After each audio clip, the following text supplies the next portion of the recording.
Hello my lovely viewers, তো কেমন আছো তোমরা? আশা করি তোমরা সবাই খুব ভালো আছো। এটা পয়লা বৈশাখের সন্ধেবেলার একটা ব্লগ।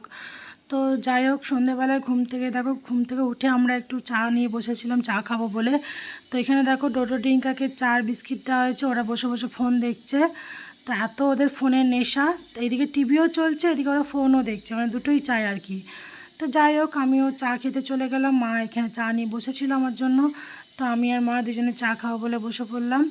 তো চা আর বিস্কিট খাবো বলে সন্ধেবেলায়, তো চাটা খেয়ে দেন আমরা সন্ধে টন্ধে দেবো। তো আজকে কি রাত্রে রান্না করব সেটাই তোমাদের সঙ্গে শেয়ার করব। তো এই যে গোপালকে দেখো, যে জামাটা পরিয়েছি, এই জামাটা আমি পয়লা বৈশাখে গোপালকে কিনে দিয়েছি। তো দিনের বেলাতেই পরিয়েছিলাম, ভালো করে ফুল টুল দিয়ে সাজানো হয়েছিল। তো দিনের বেলার ভিডিওটা ছাড়তে পারিনি। তো তার কারণ তো জানোই যে কিসের জন্য ছাড়তে পারি না, একটু হলেও আন্দাজ করতে পারো তো তাও কেমন লাগছে আমার গোপালকে। তো যাই হোক, এ দেখো লুচি করেছিলাম সন্ধেবেলায়, গরম গরম লুচি ছেলেগুলোকে দিলাম, ছেলেগুলো খেলো। আর এইদিকে দেখো মা কাজু কিশমিশ, তারপরে তোমার বিনস গাজর ভাজছে। তোমরা আইডিয়া করতেই পারছো যে কি হতে চলেছে রাত্রেবেলায়। তো যাই হোক, রাত্রেবেলাতে আজকে যেহেতু নিরামিষ ছিল, মঙ্গলবার, তাই পোলাও করা হচ্ছে।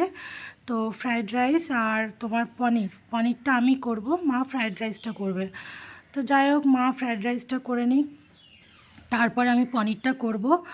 তো এইদিকে দেখো মায়ের ফ্রায়েড রাইস করা হয়ে গেছে, আমিও পনিরটা করে নিয়েছি। আর পনিরের রেসিপিটা আমি তোমাদের সঙ্গে আগে শেয়ার করেছিলাম, তো সেই কারণে আর সেদিনকে শেয়ার করলাম না। তো কেমন লাগলো আমার রাত্রের ডিনার কমেন্ট করে অবশ্যই জানিও। ভিডিওটা ভালো লাগলে লাইক করে কমেন্ট করে, চল টাটা।